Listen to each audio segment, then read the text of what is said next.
Hello again. Right, courtesy of Ian Blackwood-Outdoors, thank you Ian, and with the help of Bruce Phoenix on the Night Vision forum. Links to both of these are down below in the description. I've got a dual unboxing for you. First of all, fair size box, courtesy of Blackwood-Outdoors. So, and courtesy of an awful lot of foam baubles getting in the way, we bring you the Pulsar Digex Night Vision Scope. Brilliant. And this is Pulsar Digex N450.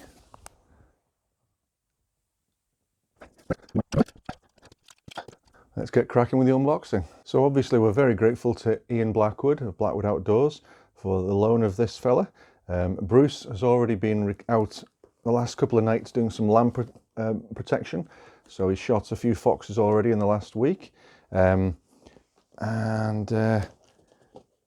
while he was out, Bruce has recorded some comparison footage using the Digex and using this fella here that I'll be unboxing very shortly.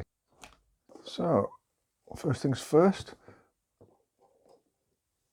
the whole package weighs just under 2.2 kilos. A very nice pouch with shoulder strap. I've got an instruction manual, well, quick start guide for the N450 and N455. A very nice portable case.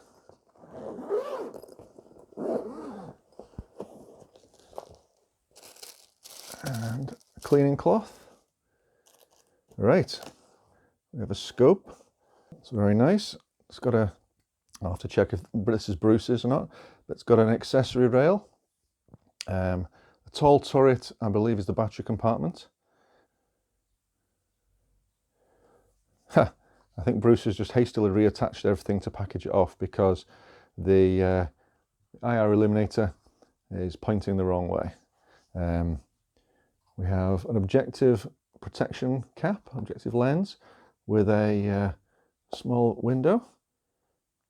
So that's very nice. It's quite a weighty beastie. 3 controls at the eye bell end. There's an on-off, a plus, and a rec button. There's evidently another control button here. So I'd better take this off and put it the right way around. So that's that snapped back on, and we've got a collar here, a clear collar which you can loosen to direct. Oh, and the IR source is on. I can see that in the camera. Can't be seen with the naked. Oh, there's a faint glow on my hand, very, very faint. Ah, right. Okay, straight away. There's a dimmer switch, dimmer control here. See on my hand. Full brightness. And then dims down, almost a full revolution of this control. We have, there we go. You can see on my shooting mat here. So it's a very conventional scope shape, but it's an entirely electronic beastie.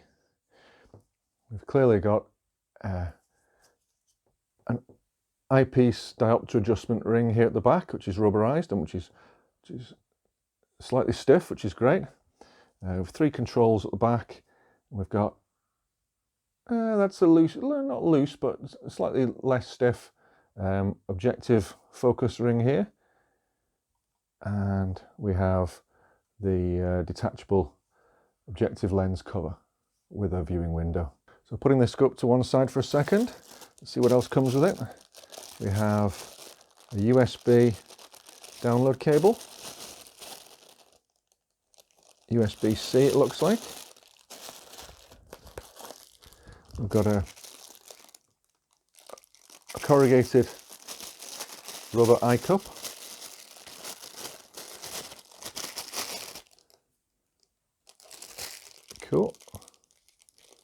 This slightly stiffer, shiny attachment end.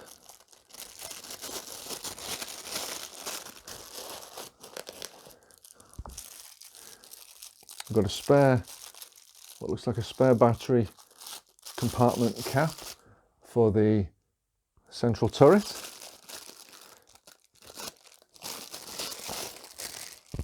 Yep, looks like that can accept a spare battery ready for use.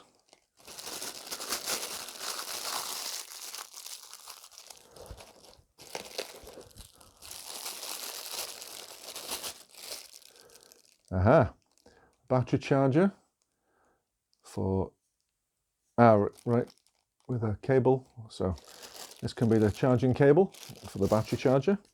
It takes 2 units at once.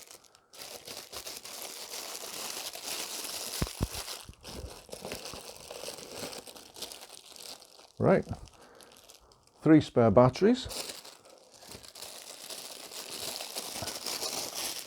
and also a Pulsar battery charger mains unit to accept the USB charging cable and plug into the charging unit. At this end, a square filler, which is basically a cushion to absorb any knocks while it's in transit. Pretty well constructed, pretty sturdy. It's padded cordura type material, and I can see that the dividers on the inside have got Velcro, so they're removable and movable and adjustable. Great kit to look after your scope in transit. Right, there's no scope mounts come with this. The left side turret looks to be a rotary control, like a joypad type thing with a button, so very free to move.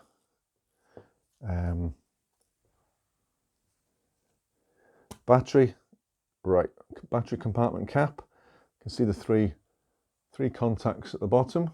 1/6 to 1/8 of a turn to lock and unlock that. And feels nicely substantial. I've taken one of the spare batteries out, and there are some ridges on it. So there's essentially a keyway, and same thing on the inside of what would be the elevation turret. So if I rotate that around, right, yep, that lines up with the contacts. So there's only one way the battery can go in.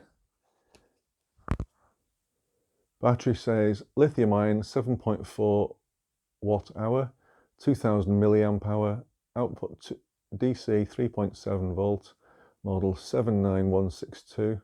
So it's got the Pulsar proprietary Digex connectors on this.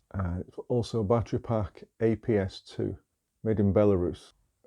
Using the rear on-off button, let's give you a through the lens view. Hold it down for 1, 2 seconds.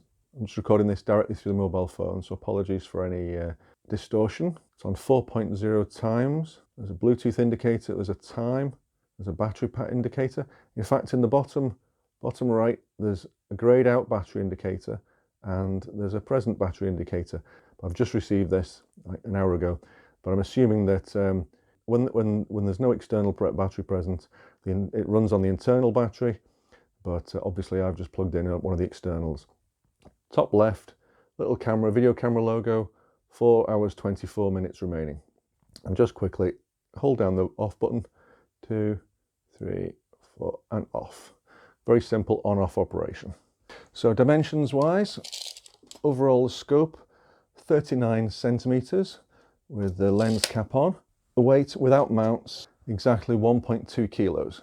Oh, and by the way, I'll be reviewing these separately. I've got the Eagle Vision Cam INS30, height adjustable scope mounts, including 25mm adapters, 30mm main rings, Picatinny to dovetail adapters, and even a detachable spirit bubble. So I think if I invested in one of these Digexes, I think I'd be going for this. That review will be coming very soon.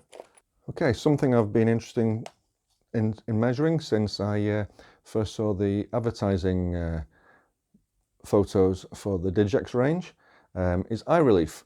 Now, 2 inches on this tape measure is from my knuckle to the tip of my index finger from the center of the second knuckle. I'm going to use that as a rough indicator of eye relief. So here, where you can see that the slightly serrated rubber eye bell here touching my nose, that's just about perfect. I know I've got a big nose, but that's just about perfect eye relief for me to see the whole of the screen.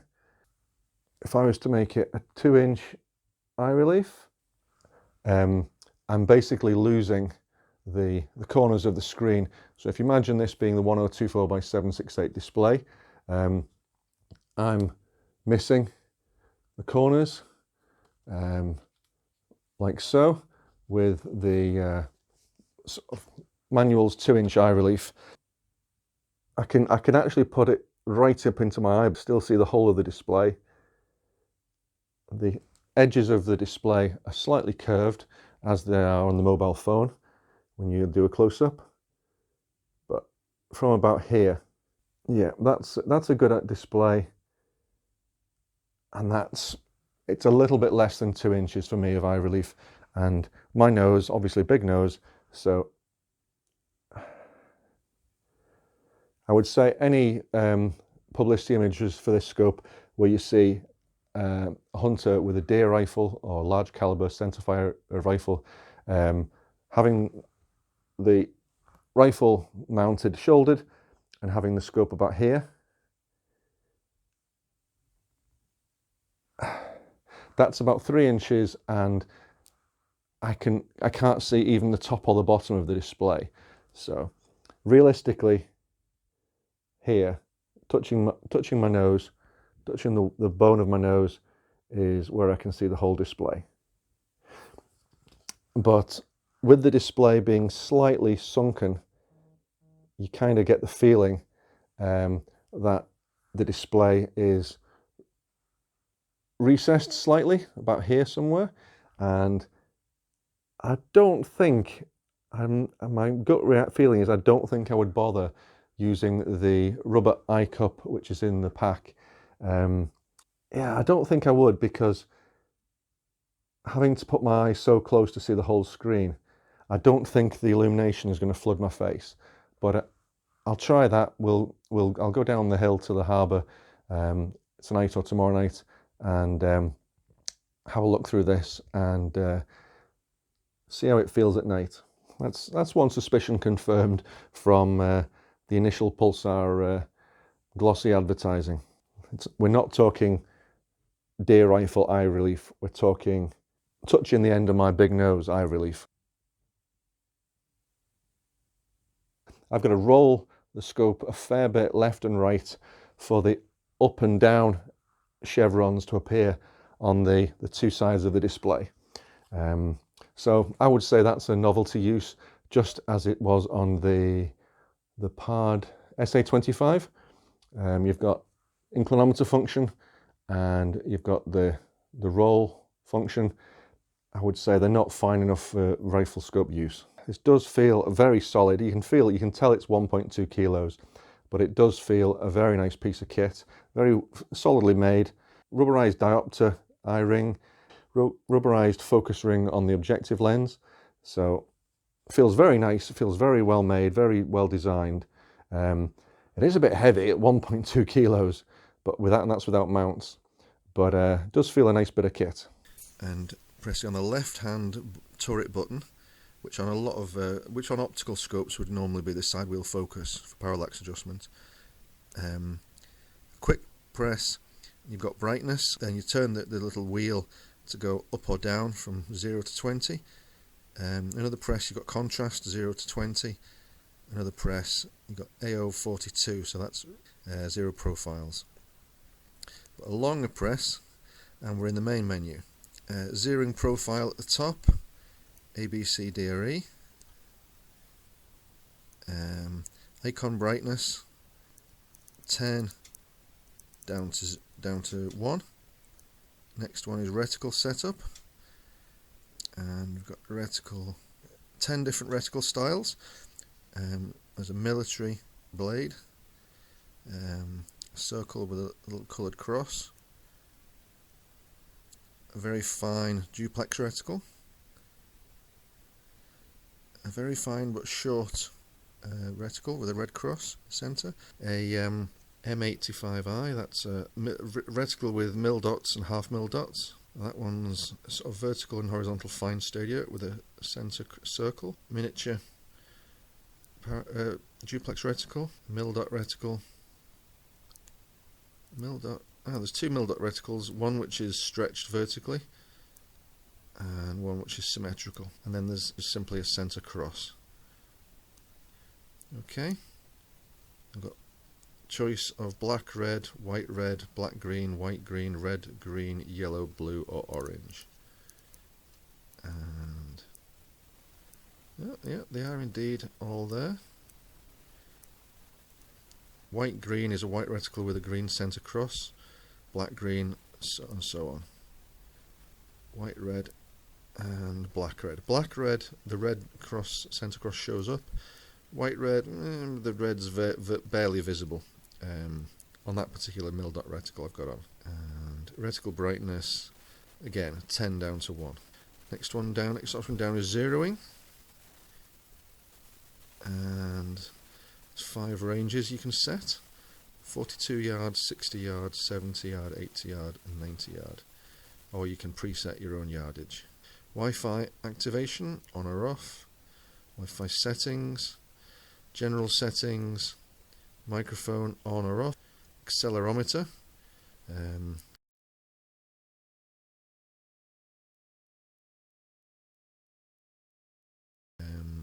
device information. So it's all pretty self-explanatory.